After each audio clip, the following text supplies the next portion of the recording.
आ रही थी और मुझे ये कह रही थी कि हो सके तो मुझे माफ़ कर देना। जो धोखा मैंने तुम्हें दिया था वो पलटकर आज दोबारा मेरे पास आ गया है। जिसके लिए मैंने तुम्हें छोड़ा था वो आज मुझे छोड़ गया है।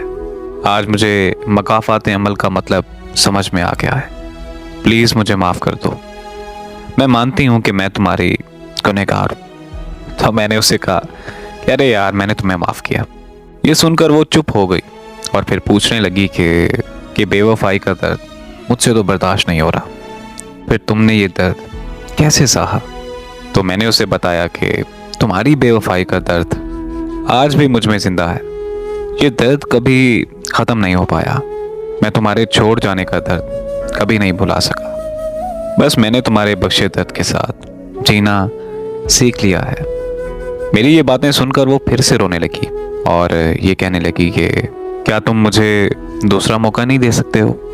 मैं भला कैसे उसे इनकार कर सकता था, क्योंकि मैं पिछले 5 सालों से उसकी मोहब्बत के रोग में मुब्तला था और दीवानों की तरह उसकी राह देख रहा था। तो मैंने फिर से उसे दूसरा मौका दे दिया। खोई हुई मोहब्बत का मुझे मिल जाना मेरे लिए किसी मौजे से कम नहीं था। तो मैंने उससे पहले से भी ज़्यादा शिद्दत से मोहब्बत की, यहाँ तक कि मैंने उसके घर रिश्ता भेज दिया था और उसके घर वालों ने हाँ भी करती थी। लेकिन मुझे क्या पता था कि वो फिर से बेवफा निकलेगी। हमारे घर वाले हमारी शादी के दिन रखने ही वाले थे कि उसने मुझे फिर से छोड़ दिया, क्योंकि वही लड़का उसकी ज़िंदगी में फिर से लौट आया था। उसने छोड़ते वक्त बस मुझे इतना कहा था कि प्लीज़ मुझे माफ़ कर देना, और मैंने उसे सच में फिर से एक दफ़ा माफ़ कर दिया था। अब मैं फिर से उसके लौट आने का इंतज़ार करता हूँ। मुझे पता है कि दुनिया वाले मुझे पागल समझते हैं।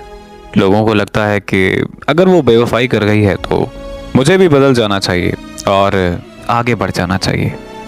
लेकिन वो नादान लोग ये नहीं समझते कि मोहब्बत कोई खेल नहीं है।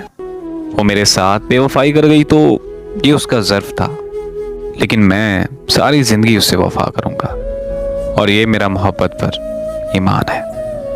मैं उसके लौट आने का इंतज़ार करता हूँ और सारी ज़िंदगी करता रहूँगा।